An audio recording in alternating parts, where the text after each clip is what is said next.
విక్రమ్ టీవీకి సబ్స్క్రైబ్ చేయండి. Subscribe to Vikram TV. Subscribe to Vikram TV. Subscribe to Vikram TV. Subscribe to Vikram TV. Please like, share and subscribe to Vikram TV.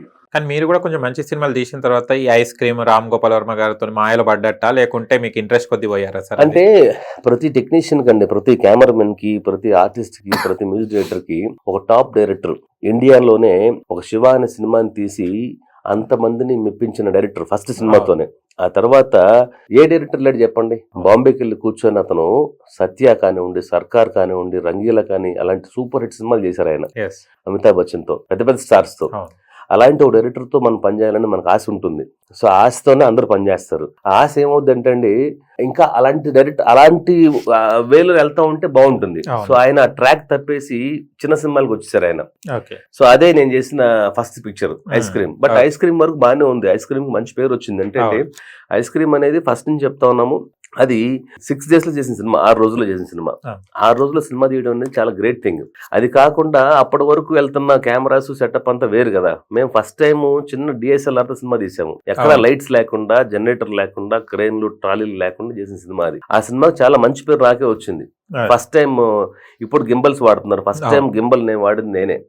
దాంట్లో first time flow cam అని ఒక sound system వాడింది మేమే ఆ సినిమాకి. So అలాంటి experimental cinema కాబట్టి అలాంటి పెద్ద డైరెక్టర్ ఎక్స్పెరిమెంటల్ రెడీగా ఉన్నప్పుడు సో మాలాంటి టెక్నీషియన్స్ ఇమ్మీడియట్ గా రెడీ రావాలి. సో అలాగా చేసిన సినిమా ఐస్ క్రీమ్ అనే సినిమా. దానికి నాకు సినిమాటోగ్రాఫర్ గా మంచి పేరు వచ్చింది. ఆ సినిమా తర్వాత నాకు మళ్ళీ అటాక్ ఆయన పిలిచి ఇచ్చారు మనోజ్ గారితో. ఆ తర్వాత దాసరి నారాయణ గారు ఎర్రబస్సు ఆయన రికమెండ్ చేశారు. దాసరి నారాయణ గారు చివరి సినిమా నేనే చేశాను, ఎర్రబస్ సినిమా. సో అలాగా ఆయనతో పని చేస్తున్నప్పుడు హ్యాపీగా ఉంటుంది. బట్ ఇప్పుడు ఆ సాటిస్ఫాక్షన్ లేదు చాలా మందికి. ఆయనతో వర్షాలు ఇంట్రెస్ట్ కూడా లేదు. ఓకే. అండ్ ఇది చూస్తే గనక కేసీఆర్ మూవీ చూస్తే గనక ఏ అంశం మీకు బాగా నచ్చింది ఇందులో? నాకు ఈ సినిమాలో కనెక్ట్ అయింది ఎమోషన్ అండి. ఆ బావ మరదల మధ్య ఉండే లవ్ ఏదైతే ఉందో అది నాకు కనెక్ట్ అయింది. సో సినిమా కథ విన్నప్పుడే నేను కనెక్ట్ అయింది ఆ ఎమోషనల్ సీక్వెన్స్ అన్నిటికీ. ఓకే, ఇది ఎమోషనల్ గా డెఫినెట్ గా వర్కౌట్ అవుతుంది, దీన్ని కొంచెం చేస్తే కనుక నాకు డిఫరెంట్ జోనర్ అవుతుంది. దాని ముందు సినిమా నేను థ్రిల్లర్ చేస్తున్నాను, దాని ముందు సినిమా లవ్ స్టోరీ చేస్తున్నాను. సో ఇది 3వ సినిమా ఇంట్రెస్టింగ్ గా ఉంది కథ కాబట్టి నాకు మంచి పేరు వస్తుందని ముందు నుంచే నాకు కాన్ఫిడెన్స్ ఉంది. సో ఆ కాన్ఫిడెన్స్ తో సినిమా చేయడం జరిగింది. దీన్ని పబ్లిక్ లో తీసుకెళ్లాము. సో లక్కీగా మాకు డిస్ట్రిబ్యూటర్ దీపా ఆర్ట్స్ శ్రీనివాస్ గౌడ్ గారు ముందుకు వచ్చారు రిలీజ్ చేయడానికి. చాలా గ్రాండ్ గా 120 స్క్రీన్స్ రిలీజ్ చేశాము. స్టిల్ సెకండ్ వీక్ ఇలాంటి సినిమా సెకండ్ వీక్ దాకా వెళ్ళడం గొప్ప విషయం. ఫస్ట్ డే ఫస్ట్ షోతో పక్కన పెట్టేస్తున్నారు. ఈ మధ్య థియేటర్ జనాలు రావట్లేదు. అంటిల్ అన్లెస్ సినిమా చాలా బాగుంది అని ఒక మౌత్ టాక్ స్ప్రెడ్ అయితే తప్పితే ఈ సినిమా కానివ్వండి, బలగం కానివ్వండి, ఇంతకు ముందు సినిమాలు చాలా సినిమాలు కమిటీ కుర్రాళ్ళు అవన్నీ కూడా ఆ మౌత్ టాక్ స్ప్రెడ్ అయిన సినిమాలే. మా సినిమా కూడా ఒక్కడుగా వచ్చి వాడు 10 మంది చెప్పాడు ఈ సినిమా చూడండి మంచి సినిమా, పొలిటికల్ సినిమా కాదు, కేసీఆర్ అని టైటిల్ అయినా సరే పొలిటికల్ సినిమా అనుకుంటున్నారు, దీంట్లో మంచి ఎమోషనల్ ఉంది, మంచి లవ్ స్టోరీ ఉంది అని అతను 10 మంది చెప్పడం వల్లనే ఈ సినిమాకి అంత కలెక్షన్స్ వచ్చినాయి. లేకపోతే సక్సెస్ అయ్యేది కాదు కదా.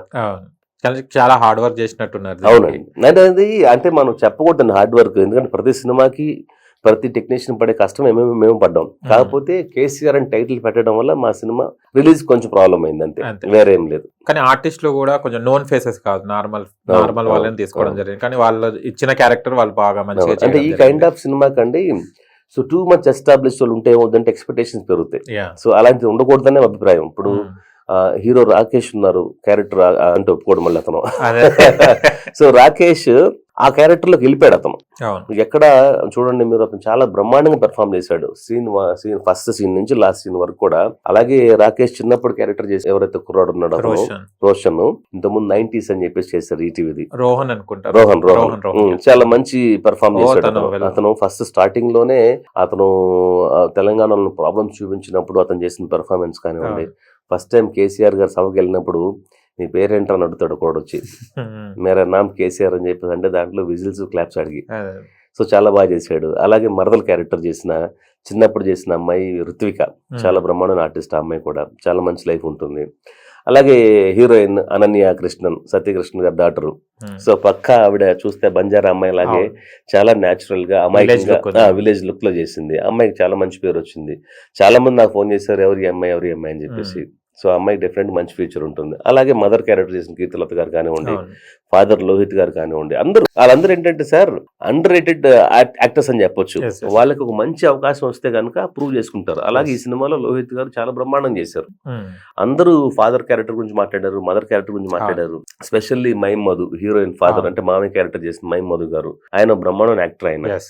బలగంతో ఆయన ఇంటర్ని ప్రూవ్ చేసుకున్నారు. ఈ సినిమాలో కూడా అంతే సేమ్. ఆయన చేసిన కొన్ని సీన్స్ అయినా కూడా చాలా హార్ట్ టచింగ్ అనిపించినాయి, ఆయన చేసిన పెర్ఫార్మెన్స్ అంతా కూడా. అలాగే భరణి గారి క్యారెక్టర్ కానివ్వండి, ఫస్ట్ నుంచి కూడా ఇదంతా ఎమోషనల్ గా వెళ్తా ఉంది కదా, ఎక్కడ చిన్న ఆడియన్స్ రిలీఫ్ అవ్వాలి కదా అని చెప్పేసి నాకు ఇప్పుడు మైండ్ లో ఉండేది. కథ అనుకున్న దగ్గర నుంచి ఏం చేద్దాం అనుకున్న దాంట్లో ఒక అట్లీస్ట్ ఒక 2-3 సీన్స్ వచ్చిన రిలీఫ్ ఉంటే బాగుంటుంది సెకండ్ హాఫ్ లో అని సుజాత కాంబినేషన్ లో చేద్దాము.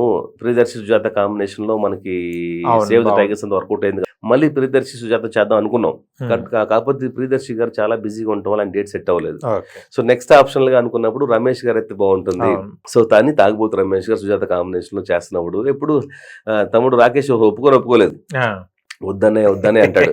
లేదు తమ్ముడు, నన్ను నమ్ము, మొత్తం 2 గంటల 10 నిమిషాల సినిమాలో అవును. ఎప్పుడు ఎమోషన్ అంటే కనుక ఆడియన్స్ అంతా కూడా కొంచెం డిసప్పాయింట్ అవును. అవుతారు. ఒక చిన్న రిలాక్సేషన్ కావాలి మధ్యలో అని బలవంతంగా నేను ఆ 2 సీన్స్ పెట్టించాను.